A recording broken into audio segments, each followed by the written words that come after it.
ما ته ډېر تاسف سایدي والله زه بیخي نور شرمنده یم د دې ولس مخکې چې زما یو افغان ورور چې د دې مملکت په وینو روزل سوی دی د دې مملکت د دې افغانانو په وینو روزل سوی دی هغه نن په دې افتخار کوي چې زما یو بل افغان چې زما سره مخالف دی هغه یو بهرني وژلی دی او زه بیا اړم چې ما نن یو دغه سوی دی موږ یو ډېر مشهور متل لرو وایي پلار دې پلو مړ کړي کسپرو وایي زما د ښې ویشتې هر چا چې مړ کړي زموږ اشتباه او بدي په دې کې ده چې زموږ پر دې د روس جنجال دی چې امریکا خپله کړو او که روسان خپل کړو تحلیلګران مو څېړونکي مو ناست دي یا د روس د ګټو تضمین کوي یا د امریکا د ګټو په دغه 8 کلنه غمیزه کې هیڅ چا دا غږ نه کوي پورته چې افغان وژل کېږي څوک یې وژني یوه ورځ روسان را باندې راغلل مجاهدو په نامه خلک ولاړه په پاکستان کې کښېنستل اسلحه امریکې ورکړله دغه افغانان په وژول شول څوک د اشار په نامه مړ شو څوک د حکومتي په نامه مړ شو بیا همدا پروژه بل راغلل امریکا راوستل نور خلک را باندې وژل بیا راغلل اوس د داعش په نامه وژل کېږي د طالب په نامه وژل کېږي د حکومتي په نامه وژل کېږي آیا ته د دې خلکو زړونه څیرلي دي کتلي مو چې دا د دې مملکت دښمنان دي تا لیدلی زما خو ساده ستن په ځان نه پیرزو کېږي چې په ځان یې چغ کړمه او یو سړی راځي بس ته بم په ځان تړي دا څونه یو غټ جرأت غواړي دا د دې معنا لري چې په دې خلکو کې دغونه غټ غیرت دی چې ځان والوځي او د دې کې یو مینه ده دغه مینه ولې ما د وطن په ګټه نه ده استفاده کړې دا په پالیسۍ کې اوس زه راځم دې ته ګوري افغان دولت ورته سینه پراخه کړه د سولې جرګه یې جوړه کړه درواغ وایي په درواغ د سولې کمیسیون یې راپورته کړل د سولې کمیسیون په درواغو راغلی دي اوس زه راځم دا خبرې ته راځم زه دلته د طالب نمایندګي نه کوم زه باید طالب ته هم ودرېږم چې او وروره ته چې هر ورځ ما وژنې ته څوک یې څنګه مې وژنې زه به حکومت ته هم باید ودرېږم چې ته ما وژنې څوک مې دا طالبان چې یادېږي دا داعش چې یادېږي خو د دغه کلو خلک دي په خدای د هر یو یې موږ ته دانه په دانه رامعلوم چې پلانکی د پلانکي اکا زوی دي پلانکي د پلانکي د اکا زوی دي پلانکی د پلانکي د اکا زوی دي دا خو د دغه کورو خلک دي ولې دغسې یو پالیسي دغسې یو جرأت په موږ کې نشته چې دغه ټول را خپل کړو دا صحیح ده چې ما وژنې آیا دغه مجاهدین چې نن پر اقتدار دي دغه پرون دغه نن چې اوس د دوی سره په حکومت کې ګډ دي دوی یو بل نه سره وژل دغه لودین صاحب چې دوی یاد کړي دغه لودین صاحب د مجاهدین نه وژل په دغه حکومت کې اوس هماغه مجاهدین هم د حکومت په راز کې ناست هم سره وژني خو مړی یې د بل اولادونه کړه لودین ما دې ژوندی ناست دی حکمتیار هم ژوندی ناست دی ټول ژوندي ناست دي نه د حکمتیار زوی مړ دی نه د لودین زوی مړ دی نه د ډاکټر صاحب اشرف غني زوی مړ دی مړ خو زما او ستا ورور دی مړ خو زه ورته یو دلته خبر د دې نه دی چې څوک ما وژني ولې مې وژني دا خبر مهمه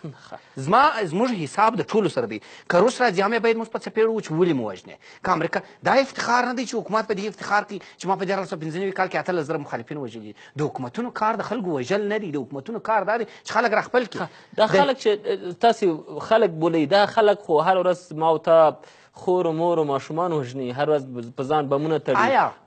ستا د دغه حکومت شروع په یاد د دغه حکومت په شروع کې چې تا د شپې عملیات نه و شروع کړي چې تا د خلکو پر کورونو چاپې نه وویلې چې تا د خلکو په سرونو کڅوڼې نه وې راغوستې د داعش تروریست په نامه دې نه وه بیولې په هغه وخت کې دا مسلې وې زه په کوبای پتلون کې د قندهار رانیولېدلم بدخشان ته به تلم 10 واره تللی یم والله که پر لارې څوک راته درېدلی دي نه چا کار را درلودلی دي خلک یې په زور د کورونو راویستل زه د قندهار ما ته د قندهار وضعیت را معلوم دی چې څوک څنګه طالب سوی دي ما ته د قندهار هر ولسوالي هر کلی را معلوم دی چې څوک څنګه طالب سو تاسو په میرامشاه کې هلته په کراچي کې په نورو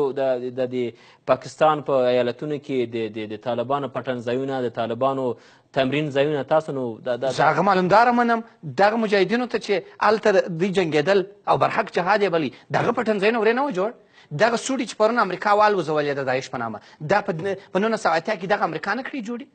دا ټول جنګ دی د خارجي پروژې دي دغه 28 کاله پر ما تحمیلیږي دغه طالب چې جوړ سوی دی تا کتلی چې دا طالب څوک دی دا خو یا د بزګر زوی دی یا د باغوان زوی نور په شي نه دی خبر قرآن شریف ورته وایي جهاد وکړه قرآن شریف واضح ورته لیکلي چې یهود نصارا دي دښمنان دي او موږ دلته راوستلي یو ورځ یهود دوستان کو یو ورځ نصارا دوستان کو یو ورځ یهود دوستان کو یو ورځ نصارا دوستان کو دلته خبره د دې نه ده چې دغه خلک چې دا زما ورسره جنګ دی په اخوا کې هم مړي سوي چې موږ د اخوا د حالت هم نه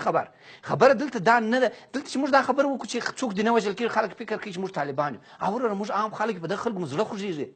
ما 18 خپل ملګري چې د مکتب ملګري په دغه اوږه مې وړي دي دفن کړي مې دي طالبانو را وژلي دي په طالبانو کې هم خلک پېژنم چې زما سره کوچنیان مدرسه او مکتب یې راسره ویلي اوس مړه دي وروره په دې ملک کې وژل کېږي افغان په دې ملک کې وژل کېږي انسان دلته ګټه د امریکا خوندي د امریکا په یوه جټ کې درته راځي په بل جټ کې پورته کېږي 14 میلیونز ډالر یو بم چې تا راوړي دلته دې استعمالوي دغه بم به دې وړی وی په پاکستان کې به دې استفاده کړې وی دغه بم به دې وړی وی په داعش به دې په سوریه کې استفاده کړې وی ته خو دغه نه وژنې پنسي په ډېر افتخار د دې ادعا کوي چې موږ دا بم د دې لپاره نه دی استعمال کړی چې داعش له منځه یوسي یا پلانکی له منځه هغه د دې لپاره استعمال کړي چې کوریا ته خپل زور وروښي دا د پنسي خبر او دلته جالبه دا ده چې زما د حکومت